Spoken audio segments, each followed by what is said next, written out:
Hello everyone. So in today's video learners, we are going to practice 100 MCQs on CRPC. That is for your Rajasthan Judiciary and Rajasthan APO exams इनकी दोनों की notification out हो चुकी है। तो इससे पहले भी हमने जो है एविडेंस के काफी क्वेश्चंस जो है वो प्रैक्टिस किए थे। तो उसके जो लिंक है आपको डिस्क्रिप्शन बॉक्स में मिल जाएगा एंड आप टेलीग्राम चैनल भी ज्वाइन कर सकते हो फर्दर इंफॉर्मेशन के लिए आपकी एग्जाम्स के regarding. So let's just start with our MCQs.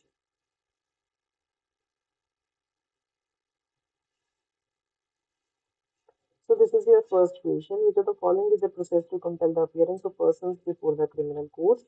Summons, warrant, proclamation, or that is all of the above? So the correct answer to this question is that is all of the above. तो सारे ही जो है processes हैं जो compel कर सकते हैं person की अपीयरेंस को कोर्ट के सामने।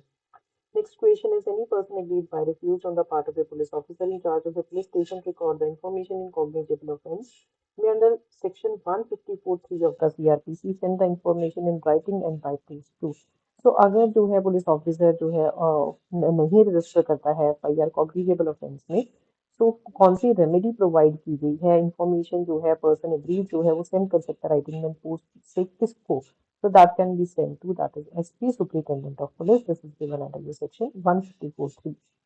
Next question is for every distinct offence of which any person is accused, there shall be a separate charge. कौन सा सेक्शन हमें सीआरपीसी का कहता है कि हर डिस्टिंक्ट ऑफेंस के लिए सेपरेट चार्ज होना चाहिए? 217, 218, 219 और that is 220. So that is your section 218. Next question है A is charge with cheating B. A के ऊपर चार्ज लगा कि बी के साथ चीटिंग हुई है and the manner in which cheated B is not set out in the charge. And किस मैनर में जो है चीटिंग हुई है वो चार्ज में सेट आउट नहीं हुआ। बहुत सारी ट्रांजेक्शन हुई ए और बी के बीच में एंड ए के पास कोई भी मीन्स नहीं थे जानने की कि किसको चार्ज रेफर किया गया है एंड इसकी वजह से offered no defence. This is a material error not a material error both A and B or that is neither A nor B. So the correct answer is this is a material error. This is your section 215. Why? Because A के ऊपर charge लगा जिसने cheating की है, कौन सी manner में किया वो चार्ज में सेट आउट ही नहीं किया। बहुत सारी ट्रांजेक्शन ए को पता ही नहीं था कि चार्ज किस चीज के रिगार्डिंग है, उसने अपना कोई डिफेंस ही नहीं दिया। ठीक है, so this has caused a failure of justice under your section 215. So this is a material error. Next question is A is accused of theft on one occasion and of causing grievous hurt on another occasion. A must be separately charged and separately tried for theft and grievous hurt. A may be separately charged and jointly tried for the theft and grievous hurt. A must be jointly charged and separately tried for the theft and grievous hurt. A must be jointly charged and jointly tried for the theft and causing grievous hurt. So what is the correct answer is A must be separately charged and separately tried for the theft and grievous hurt. For every distinct offence, there must be separate charge. So A is the correct answer. Next question is procedure जो है trial before the court of session वो कौन से sections में CrPC में deal किया गया है? 204 to 220, 220 to 224, 225 to 237 और 238 to 245. So the correct answer is that is 225 to 237. Next question is maximum imprisonment कितनी है जो समरी ट्रायल में दी जा सकती है? Number of times this is a repeated question, different states में बहुत बार ये क्वेश्चन पूछा गया है। सो इसका करेक्ट आंसर मैक्सिमम 3 मंथ्स की जो है इम्प्रिजनमेंट दी जा सकती है समरी ट्रायल में। सेक्शन 87 जो है ऑथोराइज करता है इश्यूएंस ऑफ वारंट। ये अभी हरियाणा जुडिशरी के पेपर में क्वेश्चन आया था, राजस्थान में भी पहले आया हुआ है। Authorise issuance of warrant in lieu of summons in addition to summons both और that is none of the above. So the correct answer is C, that is both A and B. Next question is joining of two or more independent and respectable inhabitants of the locality in which the place is to be searched is the mandate under कि दो या दो से ज्यादा independent respectable जो locality के हैं वो ज्वाइन करेंगे जब प्लेस सर्च की जाती है। सो सेक्शन 100 के कौन से सब सेक्शन में हमें ये प्रोविजन प्रोवाइड की गई है? दैट इज 104 में। नेक्स्ट है section 39 and 40 of CrPC mandatory करते हैं कि to give information regarding commission of certain offences. ऐसी इंफॉर्मेशन किसको दी जानी चाहिए? मजिस्ट्रेट को, पुलिस ऑफिसर को, दोनों में से किसी को भी या फिर दोनों को simultaneously? So the correct answer is that is either to a magistrate or to a police officer. Next question is the investigating officer under section 160 of CRPC cannot require the attendance of a male at a place other than the place of his residence who is under the age of 15 years, under the age of 16 years, under the age of 18 years, or that is under the age of 21 years. So the correct answer is what? That is under the age of 15 years. A is the correct answer. Next question is, when does Section 97 CRPC comes into operation? When the person is wrongfully confined, when the person is a proclaimed offender, when there is obscene publication, or that is both A and B. Section 97 कब operation में आया, कब उसका use होता है? That is when the person is wrongfully confined. Is the correct answer. Section 97 को habeas corpus नहीं, habeas corpus भी कहते हैं. नेक्स्ट है section 41B of CrPC. State करता है memorandum of arrest shall be attested bye की विटनेस एटलीस्ट उसको अटेस्ट करेगा जो मेंबर होगा फैमिली अरेस्टेड का या फिर रिस्पेक्टेबल मेंबर होगा लोकेलिटी का जहाँ पे अरेस्ट हुआ है. काउंटर साइन करेगा उसको पर्सन जिसने अरेस्ट किया है. ईदर और that is both. The correct answer is D, that is both A and B. Discharge of an offender on submission of apology is covered under with section. कौन से section में cover किया गया है? That is section 348 of CrPC.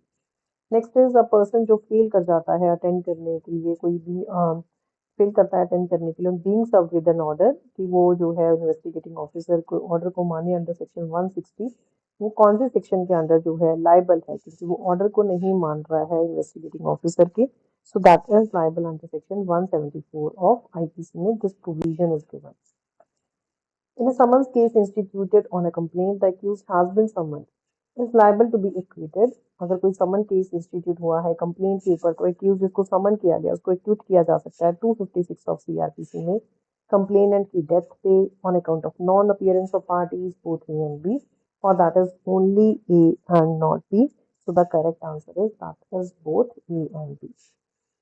Next question is under section 395(3), any court making reference to the High Court may pending the decision of the High Court thereon commit the accused to jail, release him on bail to appear when called upon, either A or B, neither A nor B.